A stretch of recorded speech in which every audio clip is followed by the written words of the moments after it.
बागेश्वर धाम वाले बाबा धीरेन्द्र शास्त्री का नाम तो आप जानते ही होंगे। आजकल हर जगह उनके नाम के चर्चे हो रहे हैं। बागेश्वर बाबा अपने बयानों और पर्ची खोलकर सब बता देने को लेकर अक्सर चर्चाओं में रहते हैं। हाल के महीनों में उनकी लोकप्रियता तेजी से बढ़ी है। पूरे देश भर में वो सनातन धर्म का प्रचार कर रहे हैं और हर जगह उनके दर्शन के लिए लोगों की भीड़ उमड़ रही है। लेकिन कई बार बड़बोले बाबा कुछ ऐसा कह जाते हैं कि विवाद उनके पीछे लग जाते हैं। ऐसा एक बार नहीं बल्कि कई बार हो चुका है जब बाबा ने ऐसा कुछ कह दिया कि विवाद ही छिड़ गया। आइए एक बार जानते हैं बाबा ने कब कब विवादित बोल बोले। जब बाबा ने एक शख्स को अछूत कह दिया। कुछ दिनों पहले सोशल मीडिया पर एक वीडियो जमकर वायरल हो रहा था, जिसमें जीवन नाम का एक भक्त बाबा के पास रोते हुए उनके पैर छूने के लिए आ रहा था। लेकिन बाबा ने ये कहते हुए छूने से मना कर दिया कि हमें छूना मत, अछूत आदमी, बस मुझे छूना मत। आइए आइए, बस बस बस, छूना नहीं हमें, अछूत आदमी है ना छू।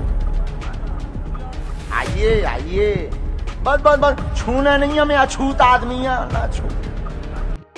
ये कहकर बाबा ने भक्त को वापस भेज दिया, जिसके बाद कई लोगों ने उनके बाबा होने पर भी सवाल उठाने शुरू कर दिए और सोशल मीडिया पर जमकर इस वीडियो को वायरल किया। हिंदू अभी नहीं जागे तो मुस्लिम तुम्हें अपने गांव से भी भगा देंगे। ये वीडियो पिछले साल का है। 16 अप्रैल 2022 को हनुमान जयंती के दिन हिंदू और मुसलमानों के बीच हिंसा हुई थी। उस पर धीरेन्द्र कृष्ण के बयान देते हुए कहा था कि अगर हिंदुओं तुम अभी नहीं जागे तो ये मुस्लिम तुम्हें अपने गांव से भी भगा देंगे।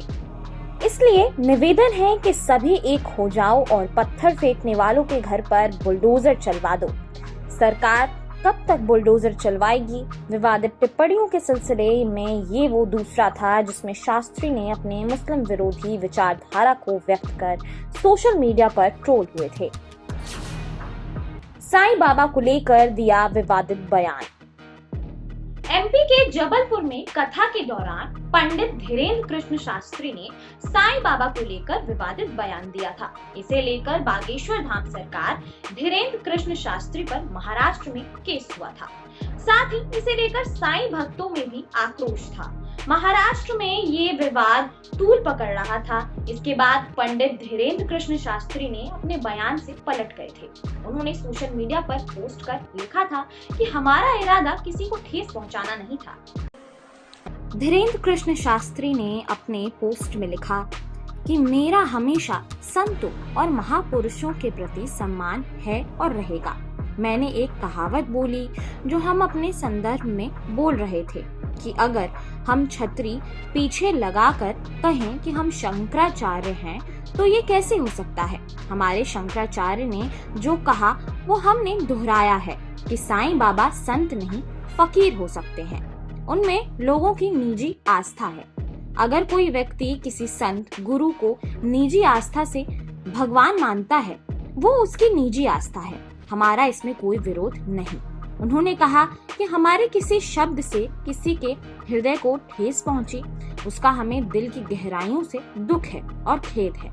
बागेश्वर धाम सरकार इसे ज्यादा तूल देने के मूड में धीरेन्द्र कृष्ण शास्त्री भी नहीं थे।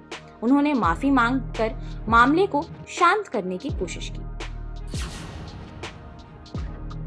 एक धर्म सभा में उन्होंने लोगों का आह्वान करते हुए कहा था कि राजसमंद जिले के कुंभलगढ़ किले में जो 100 हरे झंडे लगे हैं वहां भगवा झंडा लगवाओ।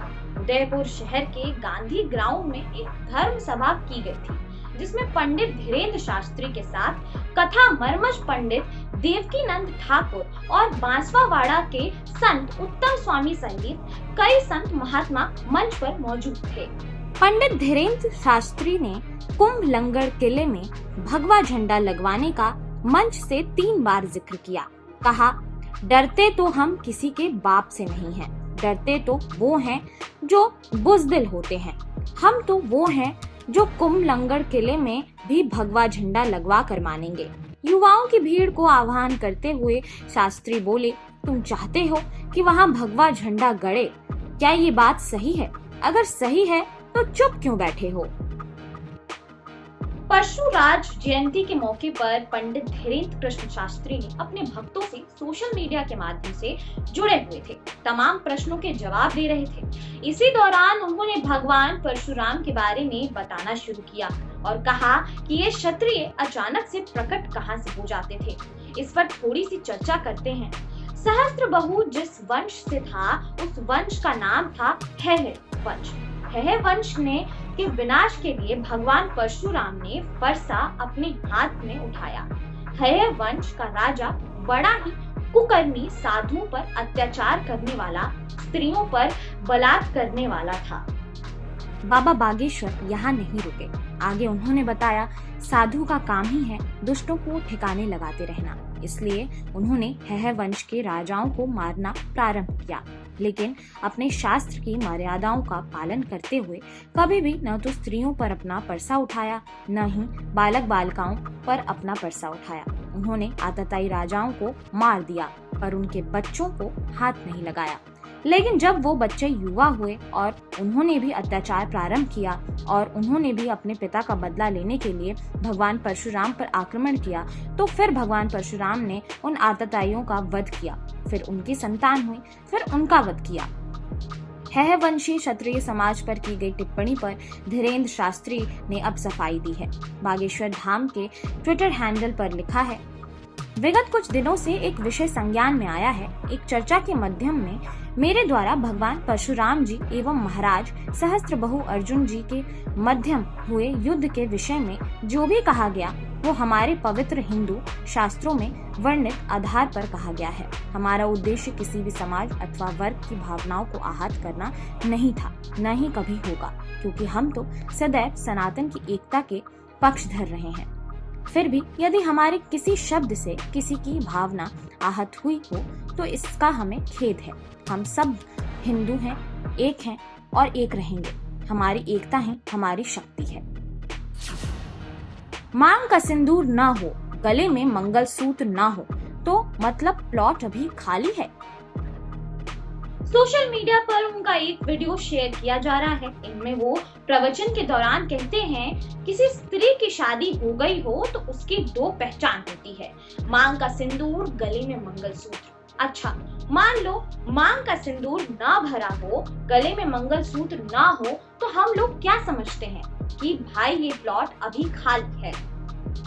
अच्छा आप बताओ, किसी स्त्री की शादी हो गई हो तो उसकी दो पहचान होती, पूछो क्या? मांग का सिंदूर, गले में मंगलसूत्र। हैं? हाँ जी या ना जी? अरे बोलो। अच्छा मान लो मांग का सिंदूर ना भरा हो, गले में मंगलसूत्र ना हो, तो हम लोग क्या समझते हैं? भाई ये प्लाट अभी खाली है। हाँ, और मांग का सिंदूर भर गया हो, गले में मंगलसूत्र लटक गया हो, तो हम लोग दूर से ही देखकर समझ जाते हैं कि रजिस्ट्री हो चुकी। हाँ भाई। इस वीडियो में बागेश्वर बाबा आगे कहते हैं, और मांग का सिंदूर भर गया हो, गले में मंगलसूत्र लटक गया हो, तो हम लोग दूर से ही देखकर समझ जाते हैं कि रजिस्ट्री हो गई है। वैसे इस वीडियो में दिखाई देता है कि प्रवचन सुन रही कई महिलाएं तालियां बजाकर खिलखिलाकर हंस पड़ती हैं, लेकिन सोशल मीडिया पर हिंदू महिलाएं इस पर आपत्ति जता रही हैं। उनके ये सभी विवादित बयानों उनको न चाहते हुए भी विवादों की तरफ खींच लाते हैं। बतौर धर्म प्रचारक बागेश्वर बाबा की इन दो तरफा बातों पर आपकी क्या राय है, हमें कमेंट करके जरूर बताइएगा।